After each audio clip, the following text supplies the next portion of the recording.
Welcome to the chaos sector. If a tree falls in the woods, but nobody is there to hear it, does it make a sound? When most people were asked that question for the first time, they didn't answer yes immediately. You know why? Because there was an individual link to the scenario. Their brains are collecting data about the person, who isn't physically there, and then once they realize the person is not relevant to what physically takes place, they laugh uncontrollably, as they realize it doesn't matter if the person is there to hear the tree fall. The goal in that experiment is to see how the brain works when given complexities to figure out. Of course, in retrospect, it's not complex at all. But when you first were asked that question, the brain had to imagine the person not physically being in the woods to determine if the tree makes a sound. It sounds ridiculous to us now, but that's how the brain works. This type of suggestive programming has evolved in the form of propaganda. Going back to the last episode, regarding a motive. They don't have a motive, so the manufacturing of a motive is always being dumped out there. Let's take a listen. You read the affidavit and you just find out that nobody understands exactly why, but he was stalking them, he was hunting them. The maximum penalty for that offense, if you plead guilty or are found guilty, is up to death and/or imprisonment for life. Do you understand? Yes. This was probably a person that blends into the background. Yeah, I'm from Pennsylvania. We actually don't have like crosswalks.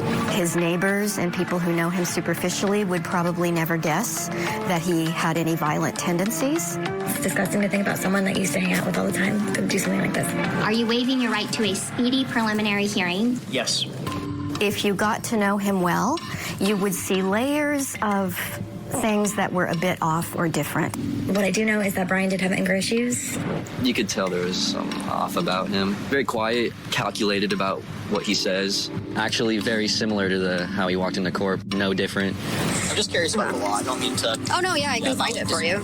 Yeah. Mm-hmm. Everything that I've read about Brian Kohberger would fit the type of person that we would expect for doing a crime like this.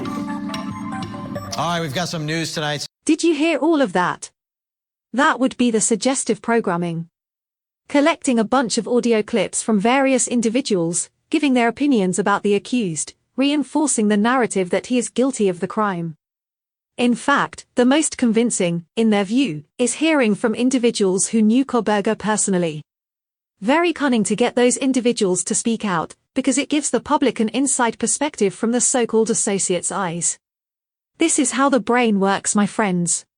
Some new information released, and this is the information that prosecutors are attempting to get or have received, but is now under seal.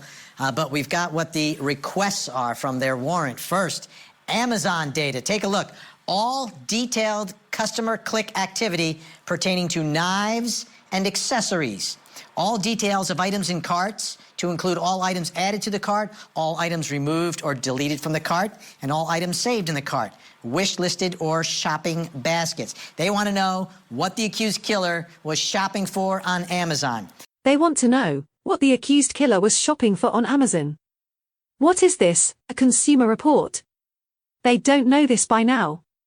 You obtained various receipts from department stores, and even claimed he purchased a Myers jumpsuit, right? This is all a red herring, but there is foreshadowing as well. Let's be honest here, they will produce a digital receipt that shows a purchase for a K-bar knife, prior to those murders. But here's the problem, it won't be actual evidence in trial. What do I mean by this? The same way the so-called digital evidence has been reported as fact. The same as the Myers jumpsuit is reported as fact. The list goes on and on. All of this so-called evidence is being presented through the mainstream media, not the courtroom.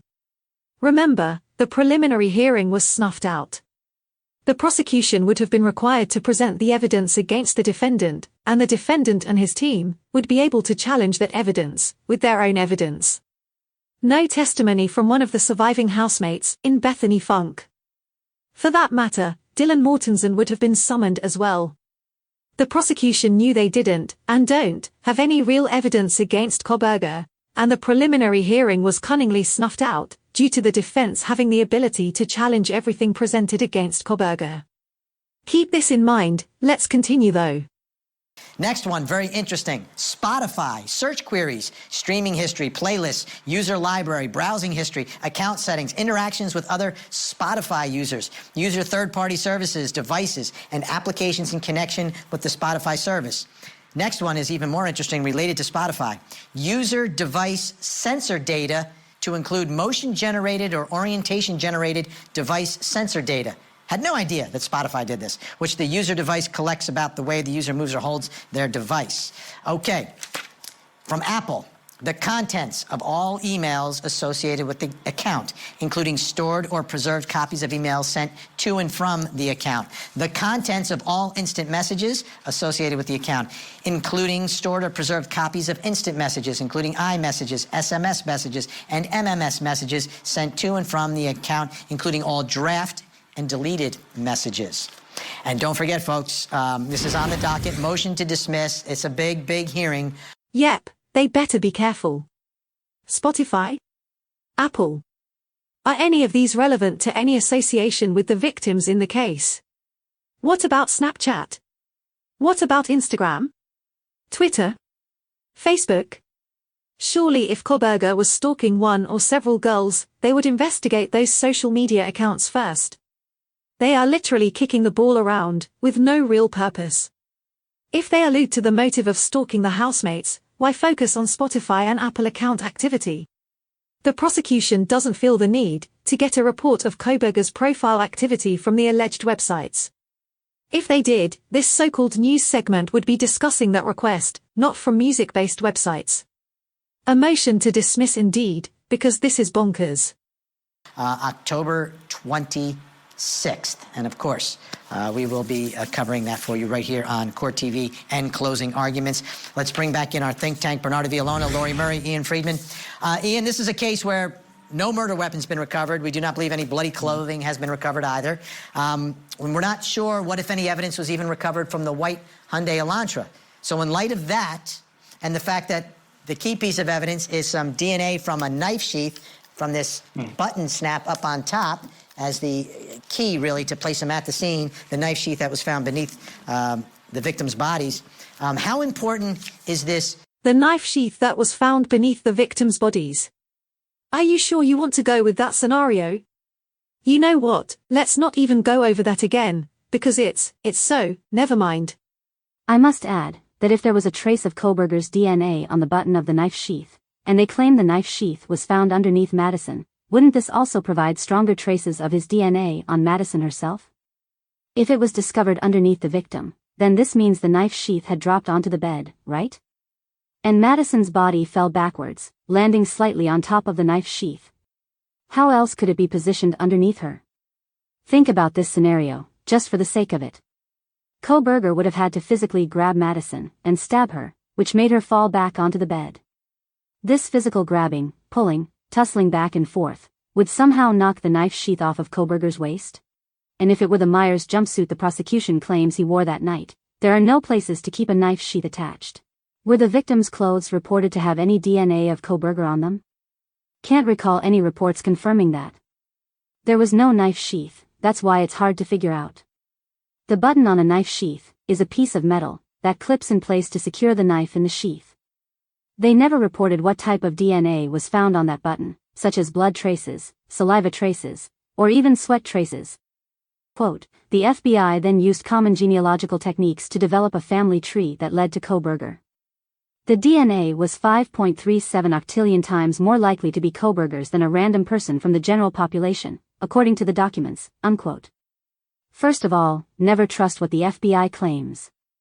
Second of all, 5.37 octillion was used because if they were to give a more reasonable number, such as what the human brain can comprehend in reality, it would be contradicted with the microscopic amount of alleged DNA found.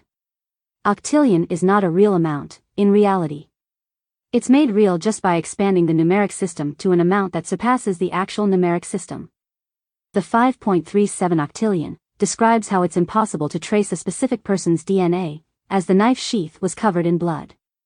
Remember, the reporter claims the knife sheath was found underneath Madison's body.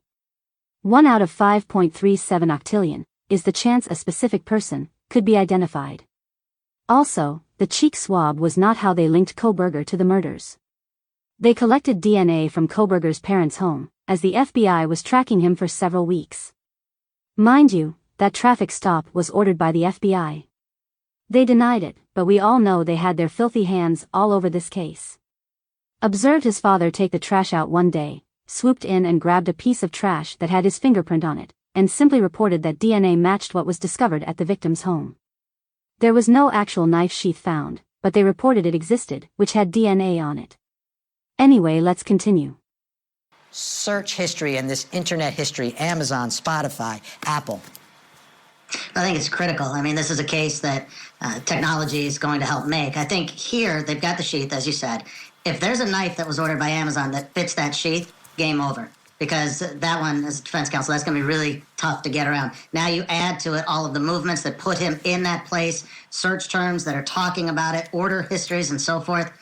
It's going to be a problem if all that adds up. But if that knife was ordered on Amazon, or if they're able to prove it anyway, that he had the knife that fit that sheath, and this, getting around the sheath by itself with his DNA there is tough enough. But they put that knife on order to him. It's good night.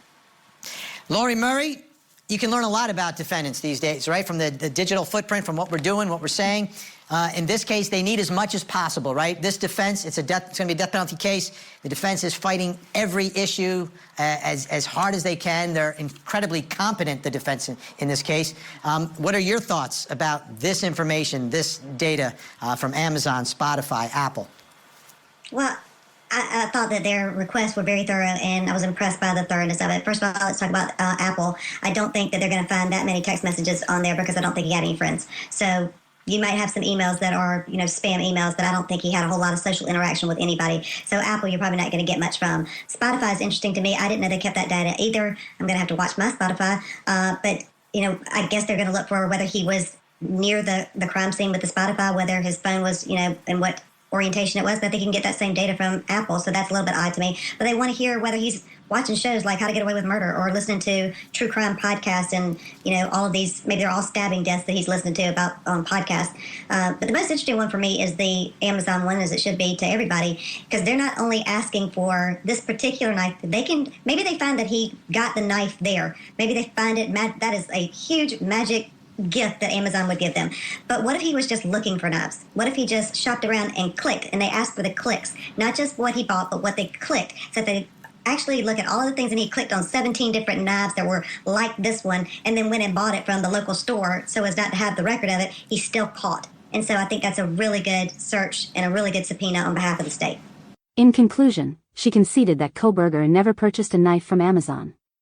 Because she shifted it to, he may have clicked on the item, liked it, and went to the store to buy it physically. But they want to hear whether he's watching shows like How to Get Away with Murder or listening to true crime podcasts and, all of these, maybe they're all stabbing deaths that he's listening to about on podcasts. This particular knife, maybe they find that he got the knife there. Maybe they find that he find it, that is a huge magic. But what if he was just looking for knives? What if he just shopped around and clicked, and they asked for the clicks, not just what he bought, but what they clicked. So what if he just, maybe they find that he got the knife there. What if he just shopped around and clicked? What if he just, and they asked for the clicks, actually look at all of the things, and he clicked on 17 different knives that were, and they asked for the clicks. But what if he was just looking for knives? What if he just shopped around and clicked, and they asked for the clicks, like this one, and he clicked on, what if he just, maybe they find that he got the knife there. Maybe they find that he find it, that is a huge magic, like this one, and they asked for the clicks, not just what he bought, but what they clicked. So all of the things, and he clicked on 17 different knives that were, and they asked for the clicks, and then went and bought it from the local store so as not to have the record of it, not just what he bought, but what they clicked. And so I think that's a really good search and a really good subpoena on behalf of the state. Yeah, good way of presenting an unrealistic scenario. If he's online shopping for a freaking knife, he would click the Buy Now button.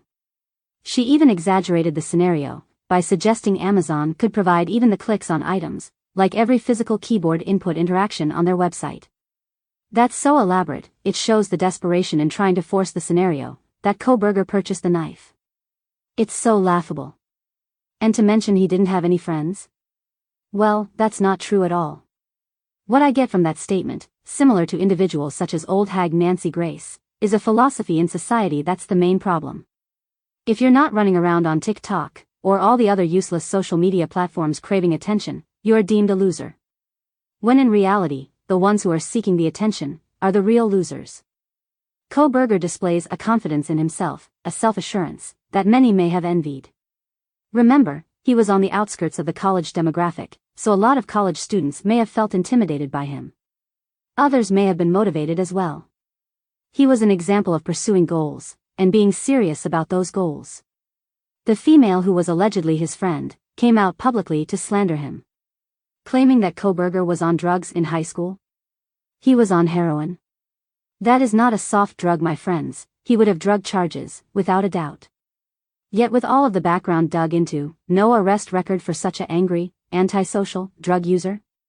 Heroin is also a social drug for the most part, so he wouldn't be alone in that drug usage. Run out of money to purchase the drugs, resort to criminal activity. Burglaries, robberies, petty theft charges, all of these crimes would be committed by a drug-addicted Koberger. Even crimes committed against family and friends. Yet once again, no drug charges. The entire story, she claimed, regarding a drug addiction, was manufactured. He would have prior drug charges, possession of a controlled substance, breaking and entering, assault charges, you name it. You were his friend, and that friendship you shared wasn't genuine. Because if it was, you would defend your friend. Here, we have Koberger and this so-called old friend. At face value, it appears Koberger shows signs of being the monster he has been depicted as being, right? But if you look closer, you can see a person who is actually smiling. It's a smile that shows commitment, hard work, dedication, and determination. This demeanor is to show the gentleman to his right, who appears to be in the military, or Marines, he commends him for his duty. He has gotten married, and Koberger understands the importance of this bond, especially with the husband's career choice. See, it's easy to depict someone in a negative light, when you've already established a narrative. But the more you dig deeper, you often find out that they are the complete opposite. How many people have come out, who knew him, and defended him?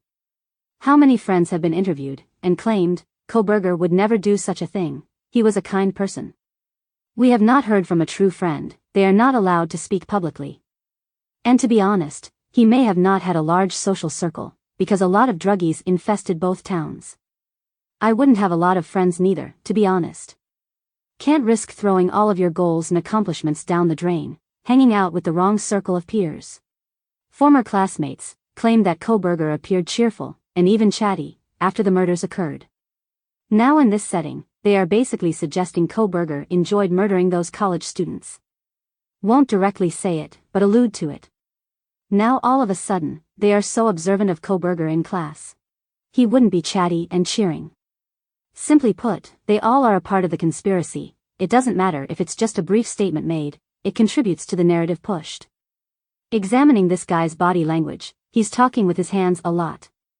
And that usually indicates either a point is being expressed passionately, or a lie is being expressed deceptively.